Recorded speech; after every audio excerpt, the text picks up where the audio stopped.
তুমি যে মেয়ে গেলার ইজ্জত গেলা নষ্ট করছো, এগুলা কি কারণে? তোমাকে স্কুল থেকে টাকা দেয়? চাঁপাইনবাবগঞ্জে একাধিক মুসলিম মেয়েকে প্রেমের ফাঁদে ফেলে ধর্ষণ করেছে হিন্দু যুবক সাগর কর্মকার। অতঃপর টিম ডিফেন্ড আওয়ার সিস্টার্সের স্থানীয় সদস্যদের হাতে ধরা পড়ল।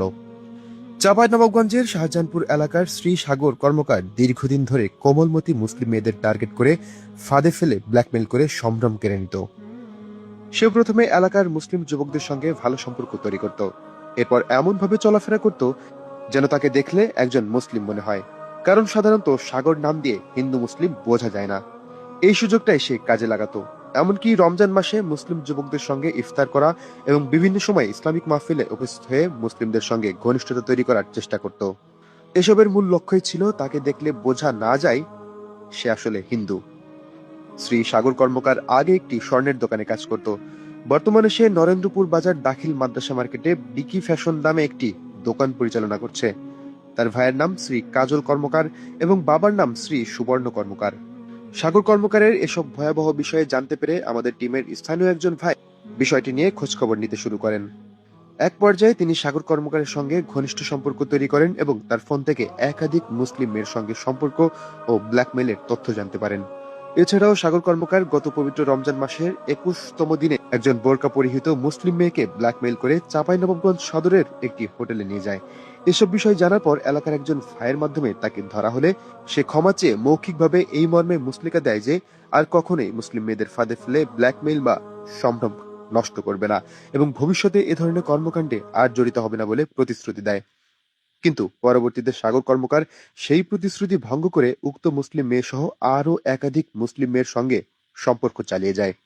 বর্তমানে মোট 4 জন মেয়ের সঙ্গে সম্পর্কের তথ্য পাওয়া গেছে। বিষয়টা একটু খেয়াল করে দেখিয়েন, তাদের চক্রান্ত কতটা জঘন্য।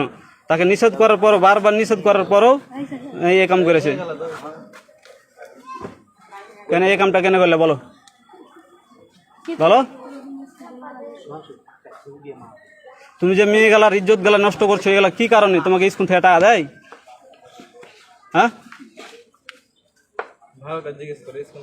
আচ্ছা, ছবি পাইলেছি, মেয়ের ছবি পাওয়া গেছে একটা।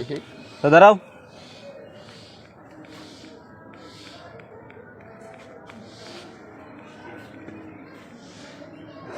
এটা একটা হিন্দুর ফোন, আর এগুলো হলো যে মুসলমানদের মেয়েদের ছবি, বুঝছেন?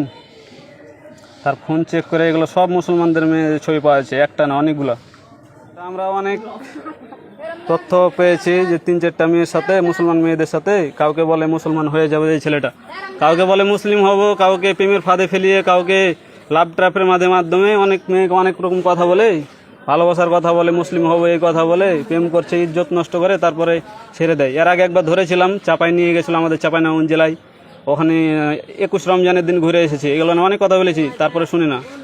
যে আমার ফোনে ওনার মেয়েগুলোর ছবি কানেক্ট করলাম, আরও তথ্য প্রমাণ আছে, সব নাম্বার আছে। সন্ধ্যাবেলা আরও ওনার আত্মীয় স্বজনেরা আসবে, তখন একটা ফয়সালা হবে। আর এনাকে চিনে রাখেন। আর যেগুলো মুসলিম ভাইয়েরা আছে, যারা বন্ধু বলেন আর যাই বলেন, ওই যে বলছেন যে হিন্দু হিন্দু, আমাদের যে বন্ধু বলছেন, দেখছেন আপনাদের আজকে অন্যজনের মা বোন, তারপর অন্যজনের মা বোন, কবে দেখবেন আপনাদের মা বোন। এটাকে বুঝতে পারছেন ব্যাপারটা? ভিতর তারা কত দূরে এগিয়ে গেছে। এই ব্যাপারটা যে বাংলাদেশে এত উগ্রবাদী বেড়ে গেছে, এটা অবশ্যই সচেতন হবেন। আর দ্বিতীয়ত দেখবেন, নিজের পরিবার আত্মীয় স্বজনকে সবসময় সামলে রাখবেন বা চেক করে রাখবেন, ফোন দিয়ে দিবেন না, আর দিলেও সবসময় চেক করবেন। আর একে চিনে রাখেন, নরেন্দ্রপুর বাজারে ওনার বাড়ি দোকান আছে, ওনাকে বলেছি যে ভাই আপনি বিজনেস করেন, আপনার বিজনেসে কোনো ক্ষতি না হয়। তারপর আমি শুনিনি, ওনার বিজনেসের কথা ভাবিনি, সবসময় মুসলমান মেয়েদেরকে নেমে গেছে। এই ঘটনার পর টিম ডিফেন্ড আওয়ার সিস্টার্সের স্থানীয় সদস্যরা এলাকায় ব্যাপকভাবে সচেতনতামূলক দাওয়া কার্যক্রম সহ বিভিন্ন মুসলিম পরিবারগুলোকে সতর্ক করে যাচ্ছেন।